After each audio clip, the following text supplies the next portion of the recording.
29 सेलिब्रिटीजची ED चौकशीच्या रडारवर। हैदराबाद मधील betting app मनी laundering प्रकरणात ईडीने मोठी कारवाई केली आहे। दक्षिणेतील 29 कलाकारांची चौकशी सुरू असून त्यांनी अवैध बेटिंग ॲप्सचे प्रमोशन केल्याचा आरोप आहे। यामध्ये विजय देवरकोंडा, प्रकाश राज, राणा दगुबत्ती, निधी अग्रवाल, मंचू लक्ष्मी यांच्यासह अनेक मोठ्या नावांचा समावेश आहे। काहींनी आपली भूमिका स्पष्ट केली असून चौकशीसाठी नोटीस देण्याची शक्यता आहे। प्रकरणात मोठ्या आर्थिक व्यवहारांचा तपास सुरू असून सिनेविश्वात खळबळ उडाली आहे। बायकोला सोडतो म्हणत प्रेमात फसवणूक। कोल्हापूरच्या शाहपुरीतील एक धक्कादायक प्रकार उघडकीस आला आहे। विवाहात प्रफुल्ल जाधव याने तरुणीला बायकोला सोडण्याचं आश्वासन देत प्रेमसंबंधात अडकवलं। वारंवार रिसॉर्टवर नेऊन तिच्यासोबत संबंध ठेवले।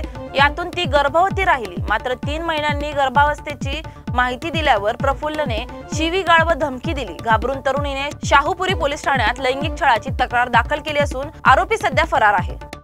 विठ्ठलाच्या चरणी 87 किलो चांदीचा दरवाजा अर्पण।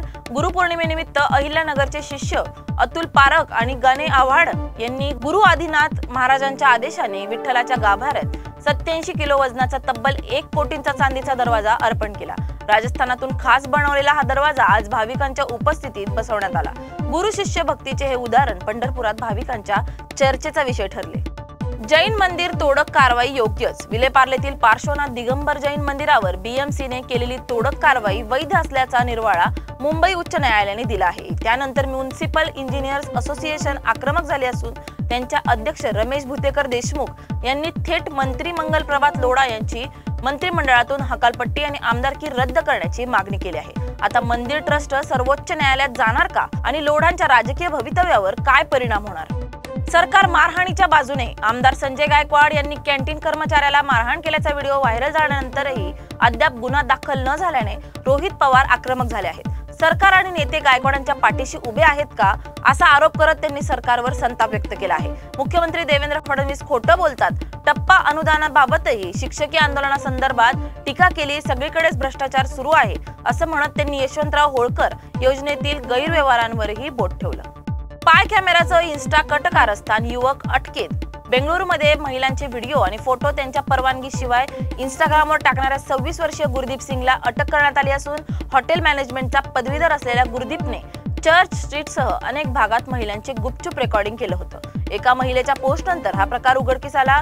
महिलांना त्यावरून अश्लील मेसेजही येत होते। पेज डिलीट न झाल्यामुळे पोलीस आता कोर्टात जाणार आहेत। पुष्पराज 2.0 नागपूरचा सायकल चोर टोळी। नागपूरमध्ये फक्त 7 वर्षांचा मुलगा पुष्पराज सारखा मास्टरमाइंड निघाला। चमचमीत पदार्थांच्या नादात त्याने त्याच्या मित्रांनी सायकल चोरी करण्यासाठी चक्क टोळीच तयार केली। बेलतरोडी पोलिसांनी या टोळीला अटक केली असून सर्वजण गरीब कुटुंबातील आहेत। चोरी केलेल्या सायकली विकून हे लहान गँग हॉटेलच्या पदार्थांवर पैसे खर्च करत होते। मुलांनी सायकल चोरीसाठी सांगितलेल्या कहाण्या ऐकून पोलीसही थक्क झालेत। गुरुग्राममध्ये पावसात रस्त्यानेच गिळलं ट्रक। हरियाणातील गुरुग्राममध्ये बुधवारी रात्रीच्या पावसानंतर गुरुवारी सकाळी शहरात जलप्रलयासारखी स्थिती निर्माण झाली। त्याच दरम्यान बियरने भरलेला एक ट्रक रस्त्यावरून जात असताना अचानक जमिनीत फट निर्माण झाली आणि ट्रक थेट गडगडत आत धसला। ट्रक चालकाच्या म्हणण्यानुसार तो गोदामाकडे बियर घेऊन चालला होता। तेवढ्यात रस्ता धसला आणि ट्रक अडकला। खड्ड्यात झाडं लावून आंदोलन, अंदर मावळ्यात अनोखा निषेध। मावळा तालुक्यातील टाकवे येथे राजापुरी दरम्यानचा मुख्य रस्ता खड्ड्यांनी भरून गेल्यामुळे वाहन चालक, विद्यार्थी आणि रुग्णांचे हाल होत आहेत। 2016 पासून या रस्त्यांची दुरुस्ती झालेली नाही। पावसामुळे खड्ड्यात पाणी साचून अपघातांचा धोका वाढला आहे। वारंवार तक्रार करूनही प्रशासन दुर्लक्ष करत असल्याने संतप्त ग्रामस्थांनी खड्ड्यांमध्ये झाडं लावून अनोखा निषेध नोंदवला। रस्ता न सुधारल्यास तीव्र आंदोलनाचाही इशारा देण्यात आला आहे। प्रशासनाला एखादा बळी गेल्यावर जाग येईल का असा सवालही नागरिक विचारत आहेत।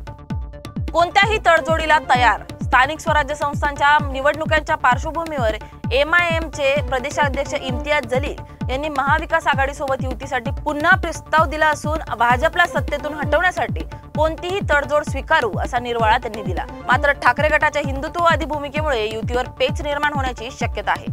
जलील यांच्या प्रस्तावामुळे महाविकास आघाडीत मतविभाजन व जातीच्या समीकरणावर परिणाम होऊ शकतो आणि ठाकरे गट या प्रस्तावावर काय भूमिका घेणार हे पाहणं महत्त्वाचं ठरणार आहे।